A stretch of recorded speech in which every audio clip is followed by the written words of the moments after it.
மாருதி பலினோ 2005 மாடலுங்க. FC insurance இல்லை, FC கரண்டில் இருக்குது. 3 ஓனர். வண்டி ஷோரூம் கண்டிஷனில் இருக்குது. எந்த வேலையும் கிடையாது. AC, power steering, power window, amp, oval speaker. வண்டி வேறு லெவலில் இருக்குங்க. வண்டி குவாலிட்டியாக இருக்கும். கேட்குற ரேட் பார்த்தீங்கன்னா 1.19 கேட்குறோம்.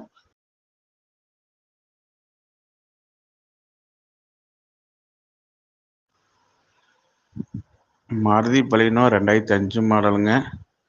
எஃப்சி இன்சூரன்ஸ் இல்லை, எஃப்சி கரண்டில் இருக்குது. 3 ஓனர். வண்டி ஷோரூம் கண்டிஷனில் இருக்குது. எந்த வேலையும் கிடையாது. AC, power steering, power window, amp, oval speaker. வண்டி வேறு லெவலில் இருக்குங்க. வண்டி குவாலிட்டியாக இருக்கும். கேட்குற ரேட் பார்த்தீங்கன்னா 1.19 கேட்குறோம்.